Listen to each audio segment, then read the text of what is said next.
What if sunlight could lift a featherweight metal sheet into the upper atmosphere? Sounds like science fiction, but a misunderstood physical phenomenon called photophoresis might make it possible. This effect, often overlooked or misinterpreted, could revolutionize how we explore the skies, both on Earth and beyond. But here's where it gets controversial. The very device that's supposed to explain photophoresis, the Crookes radiometer, is frequently misunderstood. Let's unravel the mystery and explore why this discovery could be a game changer or a pipe dream. And this is the part most people miss. The real reason the radiometer spins isn't what you've probably heard. Imagine a device with blades that spin when exposed to light. Most assume it's radiation pressure at work, where photons push on the dark side of the blades. But that explanation is flawed. If radiation pressure were the cause, the radiometer would spin in the opposite direction. The truth lies in a subtler process, photophoresis.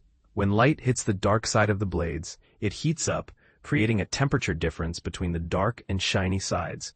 Gas molecules bouncing off the warm side gain speed, creating a pressure imbalance that pushes the blades forward. This effect only works in low-pressure environments, like the sealed glass chamber of the radiometer.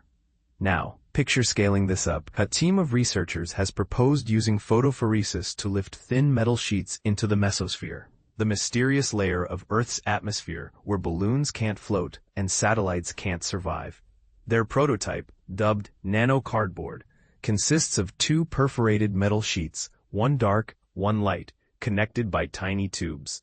These tubes act as insulators, amplifying the temperature gradient, and as channels for air to flow, generating lift. The design is so lightweight that a square meter of nanocardboard weighs just a gram. When exposed to sunlight, it generates more lift than its own weight in the right atmospheric conditions. But here's the catch. The mesosphere is a harsh environment. It's too thin for traditional aircraft, but still dense enough to slow down satellites.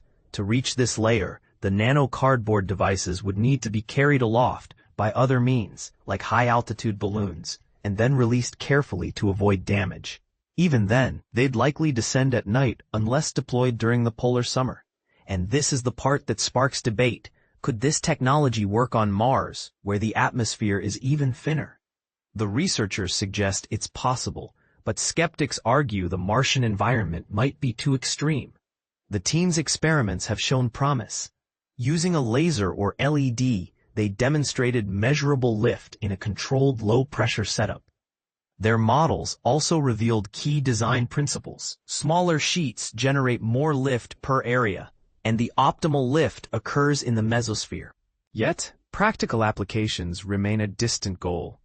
Adding instruments to these fragile structures would require more lift than they currently produce, and the logistics of deployment are daunting. So is this a breakthrough or a fantasy? The science is sound, but the engineering challenges are immense.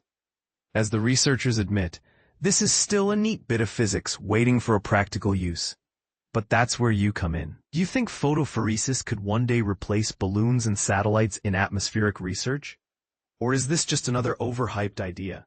Share your thoughts in the comments, and let's debate the future of solar-powered flight.